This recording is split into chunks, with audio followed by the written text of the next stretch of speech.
right, excellent afternoon, viewers. Have we pondered on what defines the African woman and what makes her up? A number of factors, including culture, environment, economics, family, education, settings, training, and social cultural factors define the African woman. We call her an African woman with a narrative different from others simply because she has an experience, and the experience comes from her childhood. One of the most horrible experiences of the girl child in Africa is the female genital mutilation, and that leads us to our guest and the topic for today on International Women's Month edition. My name remains Kike Atanda-owo, and on this table, on this platform, my co-host and I are always inseparable because this is the time we get to meet and chat. Hello, ladies! Hi, hello. Should I start by saying Happy Mother's Day? What did you do on Sunday? Tell me. On Mother's Day,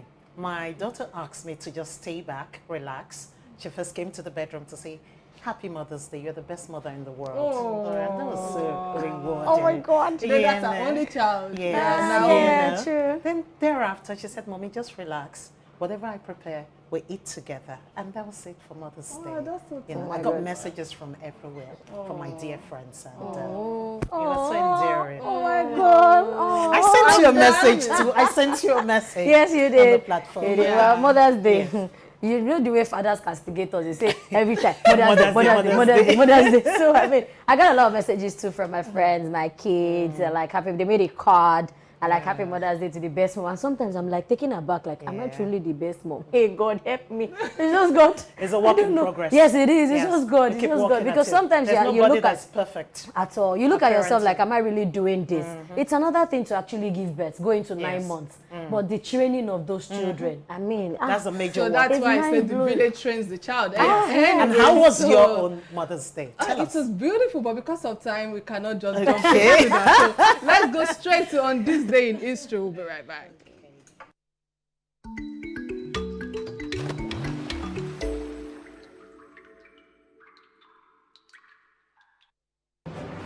On This Day in History, Tuesday, March 16, in 1947, exactly 74 years ago, Nigerian journalist, editor, and founder of Newswatch magazine, Dele Giwa was born to a poor family working in the palace of Oba Adesoji Aderemi, the Oni of Ife. He worked with the New York Times as a news assistant for 4 years, after which he relocated to Nigeria to work with Daily Times, and in 1984 with fellow journalist Ray Ekpu, Dana Bassi, and Yakubu Muhammad founded Newswatch.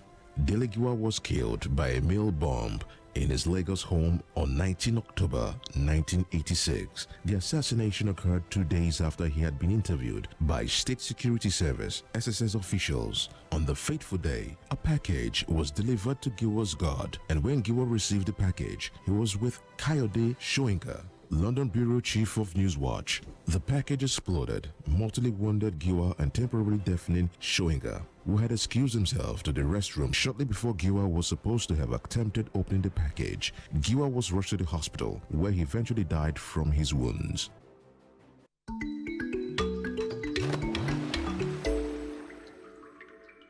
All right, I like the way this On This Day in History actually refresh our memories. You know, there are a lot of history that has been forgotten. Can you imagine that exactly 74 years ago was when, you know, Dele Giwa was born. Yeah. And I was actually communicating with Tagiwa. I wanted her to come to the show today, but the timing was too short for her. You know, it would have been a day to use today to, you know, as remembrance and all of that. But what can you draw from today's On This Day in History? You know, this is Nigeria. One has to be very careful. But truthfully speaking, it was not a good thing because till date, I don't think they brought anybody to book or anybody has been sentenced as regards that incident. And so many other things alike has happened and is still happening.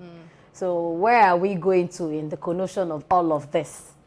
That's what reflects in my mind. Like, okay, 76 years ago he was born. He died about 36 years ago and 34 years ago. And till now, we're still receiving such discrepancy in different packages. they are packaging people who are doing them, you understand? So, I mean, rest in peace, great Delegiwa. He was a fine journalist. I mean, from the books we read, his works, and people who knew him, who engaged with him. So, but Nigerian people, the legacy linger on, and the dead still lingers. Yeah. That's the irony of life. All right, Efo, what's your take on this? For me, I was a young adult when Delegiwa was writing for Newswatch that he founded, and I used to look up to him like a mentor from afar. I actually wanted him to be my mentor, but unfortunately his life was cut short at age 39.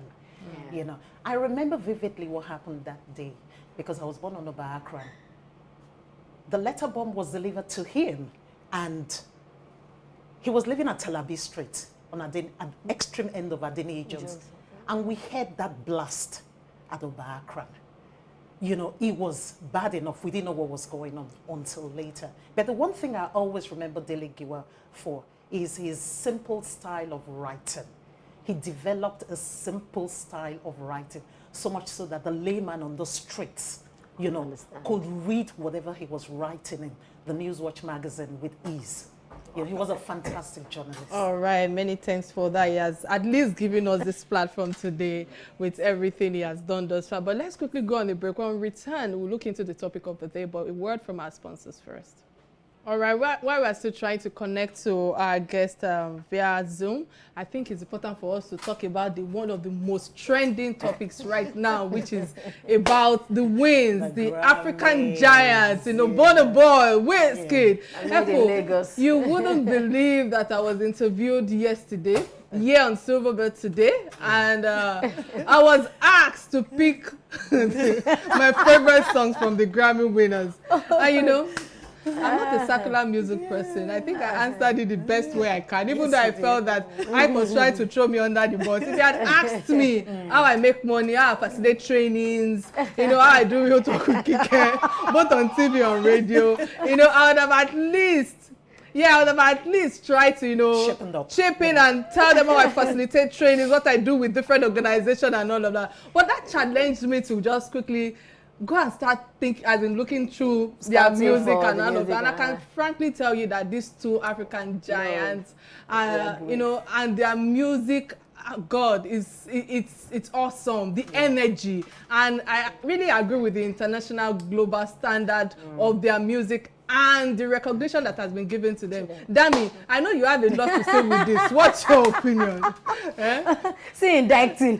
So look at just look at that indictment. Because you're the entertainer on this table. Okay, well, I think that it's not a bad one. It's a really, really great privilege for Nigeria to be listed on that platform. But it's just that it took another turn because we've been expecting these Grammys since the days of Nice. You know, the guy just said, don't doubt me, I will bring home Grammy. And everybody, we were putting focus on the young gentleman. Nice be? No, I'm just saying, you ask me a question, let me just tell you. But I'm just saying that, I think maybe in abstract word, yes, he was actually speaking for Nigeria. Yes. So the win is for all of us. The win is for us. Yeah. So, like Hush Puppy, can I have that? You know, the likes of Hush Puppy have kind of put us on a negative map, you know, so to speak. So now listening to the likes of Burna Boy, Ngozi Iweala, Wizkid, Davido, look at what Davido did with, what's it called, with the Coming to America movie.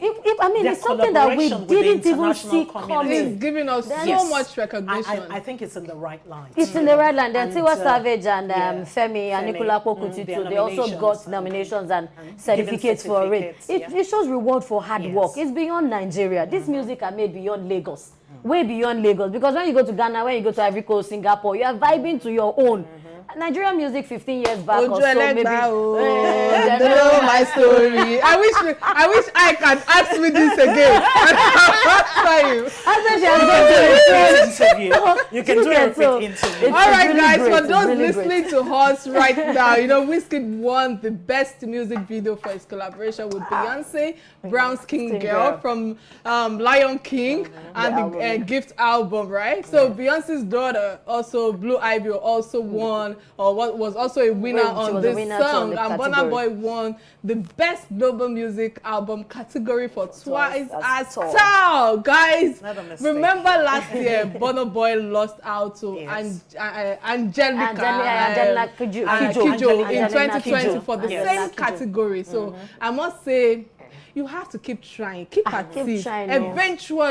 Eventually you will get that, and it pays off. That's one song that says, dust yourself up and try again. Kike, can we also, from this platform, say congratulations, Wizkid, congratulations, Burna, congratulations Femi Anikulapo Kuti, congratulations, Tiwa Savage. All right, guys, let's take a pause while we play a few glimpses of the video. We'll be back. Can you see? Look at me now. Yeah. Look at me now. This is, guys, you know, watching this is really huge for Africa. I mean, we've got lots of amazing talent here in Nigeria. And honestly, still they are doing us proud. I can't wait for Nigeria to win an Oscar. Let's just add that to all of their awards. And I know we will eventually, but we all know that Sunday was Mother's Day, and Burna Boy's mother also doubles as his manager, and she said that's the most exciting, most best gift she could ever get as mother's gift, you know, being a mom. And I can relate to this because when your child is doing so well in school, I remember my son coming back from school and he had 7 A's. And the day he came back home with 2 F's, guys, let me show you down there. He heard the story of his life. He heard how his mother is a single mother, how she's working her ass off. I take you to different organizations where I train and all of that. But guys, this is a good win. This is really, really a good win. For all the mothers. To all the mothers, happy Mother's Day again. We'll go on a quick break and we'll come back. And let's take a look at the guest profile. We'll be right back. All right, going straight to business of the day. You know, the African child is equally as important as the African woman, as she is the entire or the entity that evolves. You know, our story, our experiences shapes and define what the African woman is. You know, it is needless to say that she has rights and abuses, and one of the abuses of the African girl child encounters is the female's genital mutilation. The topic is avoided, and you know, in some circles it remains a health issue as much as it is a self-esteem problem for the African child, especially with our culture. You know, ladies, do you really, you know, I don't know if you guys have actually really giving it a deep thought about what the victims go through. It's something I don't want to imagine. Well, thank you for that. To discuss this topic, we have our international woman celebrity on the show from Sierra Leone. But right before she joins us, you know, I think it's important for us to also understand that we need to be careful with our choice of words, because there are quite a number of people who are abused with what is going on. But, you know, excellent afternoon. Hawa, are you there? Yes, I am. All right. It's a pleasure to have you on the show today. Many thanks for taking time to join us. So the topic sounds, you know, weird, and it is good we have an expert like you on the show to break the ice, because it's something quite a number of people avoid. So my first question to you, you know, as an advocate against female genital mutilation, kindly give us a brief on what your experience was on how you started off as AMNet. Okay. Yeah. Thank you very much for hosting me in your show. It's a pleasure and an honor for me to be here. Now, AMNet basically started as a very small group of women, and it was after the war, Sierra Leone, we have a war that lasted for over 13 years. And after the war, we had a lot of girls out on the streets. Some of them were victims of rape from the war. And coming home, and I realized that a lot of girls, young girls, were out on the street, selling with trays on their head. That broke my heart. And as a team, we start going out, helping them, searching for their families, giving their families business startup kits, in exchange for the girls not to go out and engage into trading. And they do agree with us. And these girls were sent back to school. We paid their fees. And before we knew it, we ended up funding over 100 girls.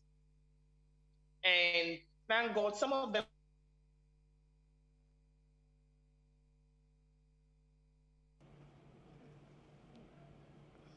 All right, listening to her with a little bit she have shared, what do you have to say to this, Efo? them were street kids, some of them have graduated today. It's a success story for AMNet and passion lives. Because just looking at these girls, there was more that I could do rather than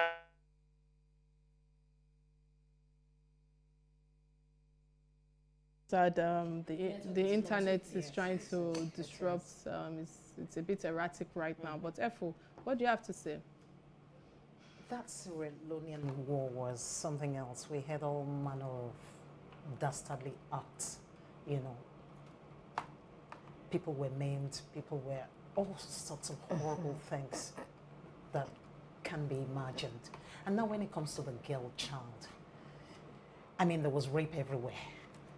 Even in our dear country where we speak about, there's rape on a daily, everywhere, from homes, on the streets, wherever, And I think the girl child basically is an endangered species in the world that we live in today, particularly in Africa, because of, I don't know who put that thing in our psyche, that it's a man's world. I don't understand it. So because it's a man's world in Africa, the female has no voice. But thank God, women leaders are beginning to come up now. Leaders are being raised from all the nooks and crannies of Africa, and different platforms are beginning to address, the problems of the girl child. Talking about female genital mutilation, it's a no-no. Better imagine. Thank you, Efo. Damilola, listening to what Efo have said, because I know that there's a lot happening back at home here in Nigeria. Can you imagine the psychological damage this would have done to any child, and how sometimes we realize that even parents tend to even fault the child, the victims. How do you think that we can help reorientate ourselves on how to manage these children? Firstly, I think that it is based on some of our myopic, I will call it, understanding and upbringing. Some taboos, some laws, some culture, some ethnic beliefs, some religious beliefs. A lot of these things have tampered with us way back. And it's not now, because the decay is deep. It's very deep. You can't begin to separate the wheat from the chaff now. Everybody has come together over a long time. Because how will you have a girl child and you as a woman don't even understand how to care for her properly? Some women don't even know when their children get into puberty. From menstruation, when they start having pains in their pubic areas, like it starts from as little as that. Some don't even know who are the male friends you talk to in your class as a young child. So forgetting the urban and the rural world, a girl is a girl. There is a sacrosanct training that should engulf both parties.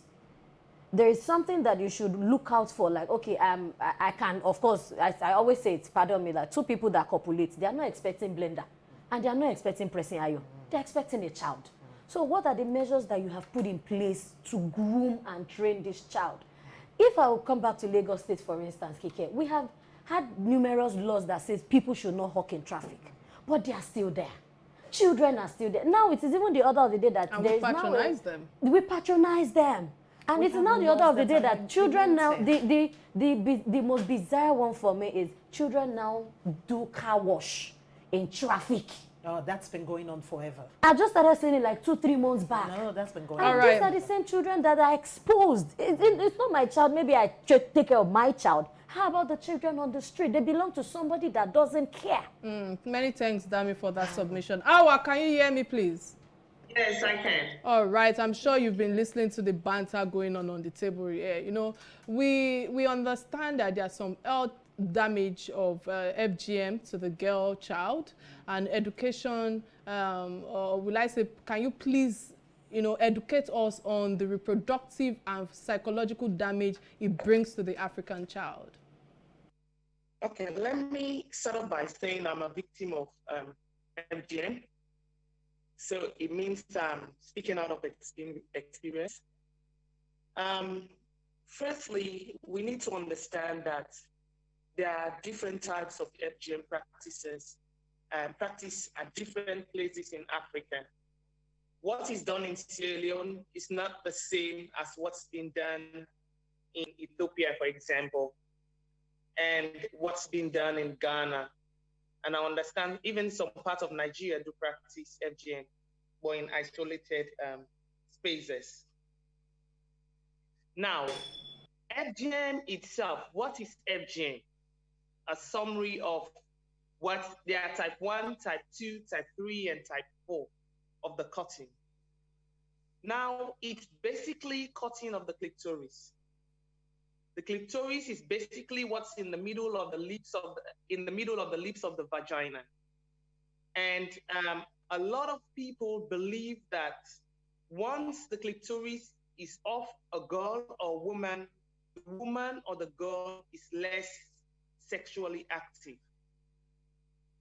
Now, the cutting of the clitoris mostly, for example, in Sierra Leone, is done at home or in a bush where no medical assistance is given. So it means you feel raw pain. Just imagine a knife or a blade going through your skin. That's traumatic enough. It's like you're dying, and that's where you are. And not to talk about, there are few instances, for example, in Guinea, our next door neighbor, where a lot of them practice it using the medical way. So they go to the hospital. It's a home clinic where it's done with nursing assisting. Nurses, a lot of nurses practice that in Guinea. But when you go, for example, to Ethiopia, it's another case. It's also a home where this operation is done. Okay, let me give you a scenario in Sierra Leone. Because it's so painful, you have a woman, as an African, most of our women have big butts. So a woman with a very big, one of the biggest butts around that they could find will sit on your chest, on the chest of a child. And that child, it's a way of restraining their movements for them to be able to perform the surgery. You never told that a woman with a big butt will be sitting on your chest. So that's the first shocker. And a lot of kids have died through that shock because just witnessing a woman with a big, that could block your lungs, breathing, and it could even stop your breathing, even your heartbeat, because they actually sit on you with their full strength. That's phase one of it. And then you trying to grasp your breath, the next thing you realize is that a sharp pain is going on between your legs. Trying to understand, grasping your breath. You have some women that will be holding your legs apart so you don't kick and fight. You also have those that will be holding your hands so that you also don't try to wriggle your way out of what's going on around you. So imagine that kind of trauma. Would that ever leave you for life? I don't think so. That trauma stays with you your entire life. It's something that stays with every woman that have gone through FGM for the rest of their life. Some women will say that's part of the secrecy in the society. People should not talk about it. People should not discuss it. That's one aspect. And if you try to bring the Ethiopian type into perspective, after cutting, they actually use needle and thread and stitch your vagina, just leaving a little passage for your pee. And when you're married, the man, during your night of marriage, your husband is expected to cut this thread And assuming that the guy could not finish the cutting of the thread, when you give him back, it's expected that the child should cut the rest of the thread. And that's where a lot of girls in Ethiopia have ended up dying, because the babies ended up being stillbirth. They could not cut this thread. It was not made for that. God did not create human being to have our vagina sewed up so that kids would during childbirth, kids would break through this thread. So you have a lot of death along the way. One of the other things that kills a lot of these girls is hemorrhage, bleeding. There's a lot of bleeding. The clitoris itself has veins, whether you like it or not. For those that still have their clitoris, if they could feel it and touch it, they will see that it has some veins in it. It's an organ. It has life all by itself, right? So it has veins. So when these operations are done, you find out that the cutting of these veins, there's excess bleeding. I almost died there myself because I bled for like 2 days. They had to actually take me out of the secrecy zone and had a nurse to come in to treat me. The nurse could not help.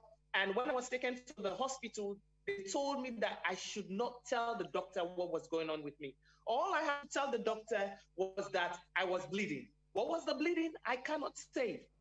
Okay, So, Hawa, please let me interject your submission here, because in a nutshell, I would say it's kind of bizarre. Like, I'm having goosebumps all over. So let's just put it at that. But how are you spreading the gospel of changing these narratives from Sierra Leone down to Nigeria, to Guinea, Ethiopia? You have mentioned some countries that it's weird, it's absurd. How do you narrow down this orientation?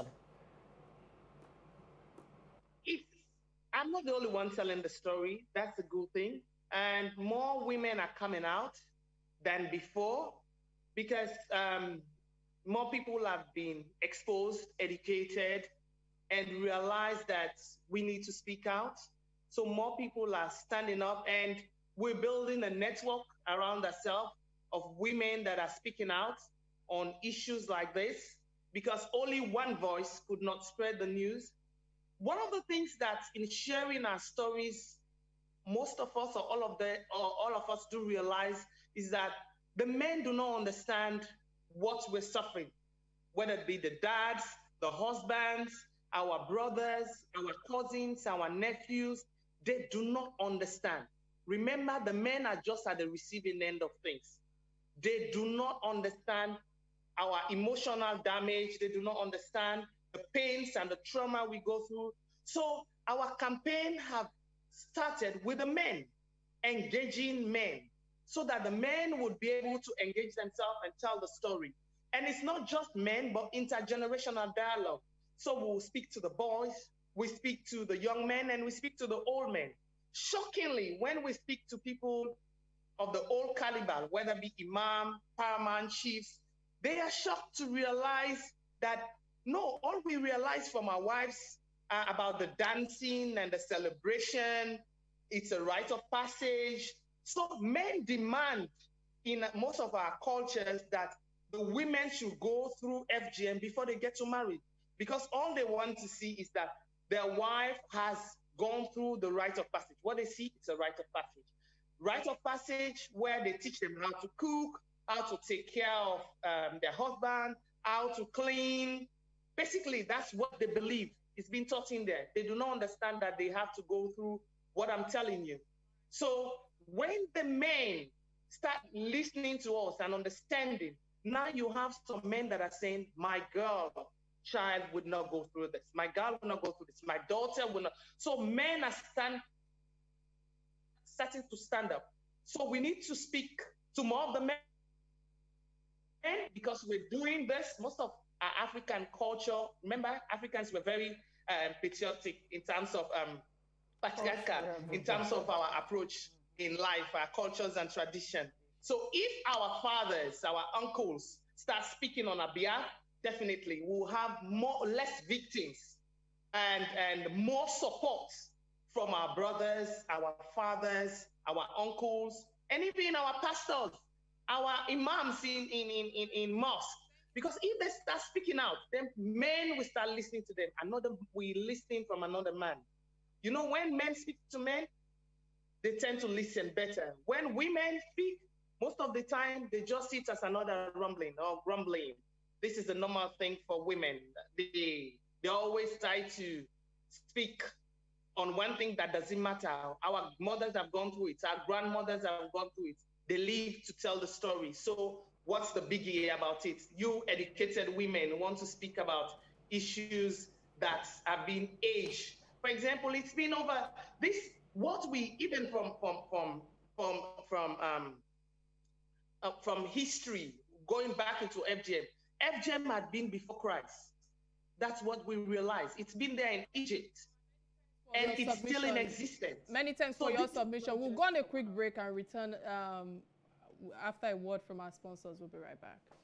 All right, welcome back from the break. If you are just joining us, we are on the second segment of the show, and on this segment we are discussing a transformational book, an inspirational book with multiple actors or authors who are nothing short of African giants. You know, the title of this book is a Facebook leads are, you know, and life lessons from African women. One of the inspirational authors is with us on the show today, and she will be shedding light on our contribution to the book. You know, thanks Hawa for staying with us thus far.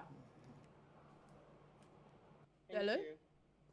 Yeah, I'm here. All right, many thanks for all you've shared. You know, it's not been easy for us listening to all of that right now, but you know, let's just you know deviate a little bit to something else. So my question to you now is, what is the inspiration and rationale behind your contribution to Facebook's Leads Are, you know, a life lessons from an African woman?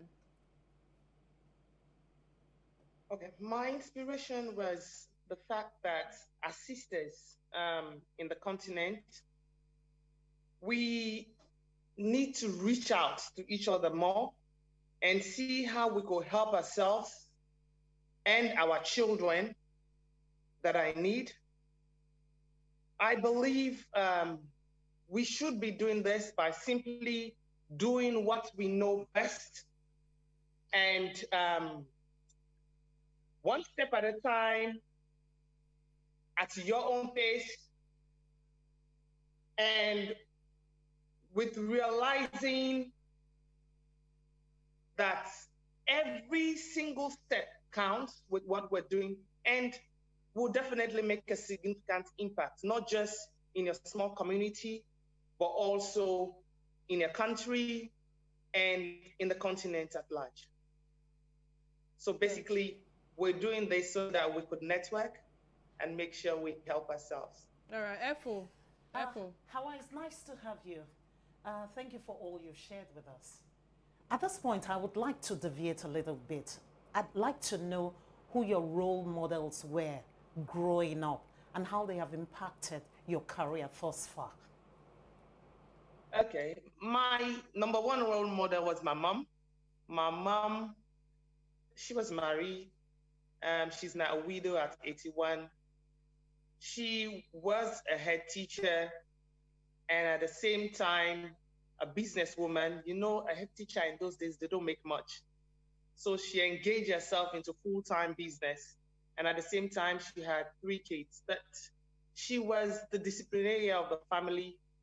Our father was very loving, spoiled us at all times, take us for dinner and things like that. But our mom was the disciplinarian who would go to school and would ensure that we stand for integrity and ensure that we're always at our best. She was my number one. Second were my aunts. I had 2 aunts. The one was academically very pushful, so she's now a doctorate holder.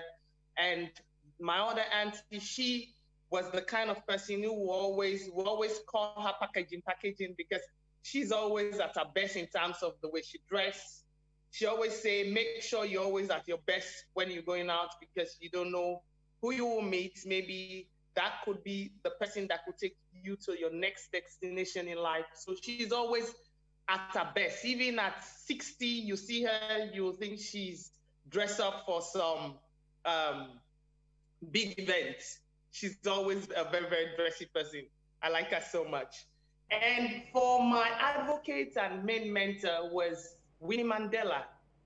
Watching Winnie growing up with Nelson Mandela, I fell in love with this woman when I watched the movie of Nelson Mandela, and I started asking questions about her until they got divorced. I was saddened about that. But I realized that even though that had happened, she was still a very strong force to be reckoned with.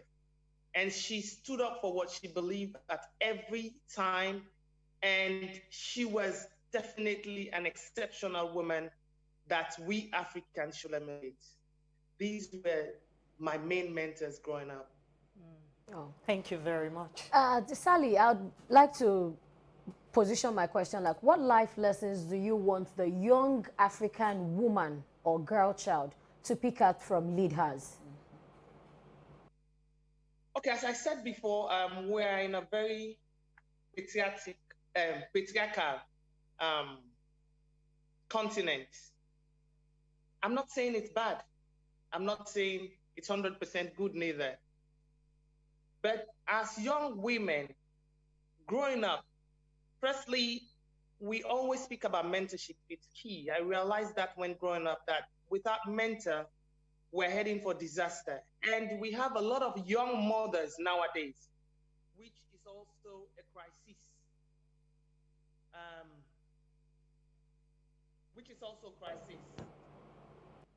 Can you hear me? Yeah, we can hear you. Go ahead. Can you hear me? Yeah, go ahead. Yeah. Okay. That's a crisis in Africa. For the young women, one of the things that we need to realize that men make half of the world as we women make half of the world. And it's a very competitive world, whether we like it or not. So women, young girls should be ready and brace themselves in terms of capacity building to face the challenge of this world. Because as women, we need to work twice as harder than men. Because if you look at the pyramid of what's going on around the globe, not just in Africa, you find out that there are less women in leadership, there are less women in employment, there are less women in terms of decision-making, labor. When you look at labor, you find out that there are less women. So the young girls need to sit up and know that they are in for a long haul with the young boys. And we have less opportunity, if I should put it that way, because most of the time when you go for jobs, they would prefer 4 men against 1 woman. They'll say, okay, let's just add a woman's face just for gender, so that they will not shout at gender equality. So they're just patronizing us rather than employing us because we have the capacity to deliver as well. And realizing that more women are far more dedicated to their jobs. They will tell you, oh, women will have, especially married women, they will have, or women with children, single mom. Once they find out that you're a single mom, they will start thinking, oh, what would happen if a child gets sick? What would happen if a mom gets sick? What would happen? So we women should, and young girls, we should be ready and brace ourselves for this long haul. Prepare ourselves capacity, go to school if you can. If you can't land a job, there are lots of vocational institutes out there that you could use to capacitate yourself if you cannot afford a university degree, and make sure you are competitive and you're ready to take any man to ensure that you succeed in whatever you're doing. You have to be double. All right. Many thanks, Hawa. Listening to you about, women picking up a skills and the likes, and, and it's being engaged doing something. What, in your opinion, are reasons that women are not maximizing their potential in this area of endeavors? Yes, women are not maximizing their potential. Because firstly, if we have more women in leadership position, we would be able to bring more women on board. These are some of the crises that we are facing. Yes, women make half of the world, But when we look at the crisis in terms of ensuring that women maximize their potential, we need to be able to be in decision-making position. Most of the time, we are in positions where, I'm saying again, they're patronizing us, not in decision-making, except women that have stepped out, exceptional, then they allow us to grow and become who we want to become in life. We want also be able to maximize our potential. We want more job opportunities for women. We have less opportunity. If there, as I said, with competition, we have very few women that are willing, or men that are willing to take more women on board so that we'll be competitive on the job. In terms of expressing herself, if we look at also the investments with entrepreneurship, you find out that with ideas, we have lots of ideas. Women, we are multitaskers. Just as I said, my mom was a teacher and she also was a businesswoman. We're multitaskers, natural multitaskers. If only we are helped emotionally and financially, we would be able to maximize our optimum best. But most of the time, even when we are financially able, we're not emotionally able. We have so many things that could drag us, whether being husband's issue, boyfriend's issue, house issue, family issue. We have so much in our plate that we with mentors that could back women emotionally in those areas, definitely we will succeed. If we also look at the laborers, we'll find out that we find more in the rural and domestic staff. There are more women at that bottom front. What are we using? What are we doing to utilize that first, so that we'll be able to help with our optimum, to optimize our labor force and ensure that we work towards a positive energy. Most of the time, when you think about those first, you find out that they're less paid, underpaid. Some of them are not paid. We have a lot of issues where with our labor office where a lot of people have worked and they're not paid. So how with that woman that is not paid able to get to the next stage in life? Assume they have some money, they would have get themselves into businesses and they will be able to utilize up their maximum best and move into something else and become what they want to become in life. If we take mentorship, all of this, if you look at it, is lack of mentorship. And some women are victims of mentorship. When they go to men and ask them to help them to be their mentor, they are sexually abused. How would they be able to utilize their skills when they're being sexually abused? That could be traumatic. That could impede on even their productivity. So they impede even on their personality. And they will not be able to grow and be able to produce what they want to. And it's the same even in workplace. You have a lot of sexual abuse issues when it comes to women their workplace and even where they find themselves. All right. Many thanks, Hawa, for all you've shared thus far. But, let me give you an open mic for 1 minute. What's your final word for our viewers, for our audience who are listening to you now? How can they make a difference for Africa, just as you have done with all your experiences? Okay. If we look at in 1 minute, please. Pardon? In 1 minute, please. In just a minute. If you look at Facebook and what they've done so far, this is tremendous. International Women's Day, the theme fits squarely into this, women in leadership. And if we look at what's happening with women in leadership, we also look at the CSW taking the challenge. That's what we're doing right now. We're challenging others to take up the challenge and be yourself and help others. If you look at also the agenda for the African Union agenda for 2063, the sixth part of it, you find out that it's all about women empowerment. And this is women empowerment. How do we empower ourselves? It's through mentorship and leadership and networking, and ensure that we share our success stories and lessons learned so that other people will learn from it and become better in their own way. All right, many thanks, Hawa, for coming on the show today. And of course, let me use this opportunity to say well done for your advocacy and all you've done thus far. I pray God gives you the strength and the longevity to continue to do what you do. It was indeed, all real talk from our guest, Hawa, and of course, you guys did tremendously on the topic at hand. Before we go off the show, let me use this opportunity to thank one of my, I can call her a friend now. She's my good friend. Already. She sent me a great gift today. I'm so touched by your words. The thoughtfulness towards the gift is what I think I will forever treasure. Thank you, Omaomi. I'm very sure you're watching right now. I truly, truly am grateful and humble. I love you, Omaomi. All right. Women supporting women. Women helping women. We need to lift each other up. It's very important. All right, guys. With all she has shared thus far, I would say that female African heroes are busy documenting their names and legacies in the book of time. And the question we are bound to leave you with is, what are you documenting down? You've heard from Hawa Samai. What contribution are you leaving for Africa, and what will you be remembered for? What will be the legacy you want to be remembered for? True. Today we have come in contact with Hawa, and that will linger on with us forever. So we'll come your way on Thursday. Keep being real and leave a legacy.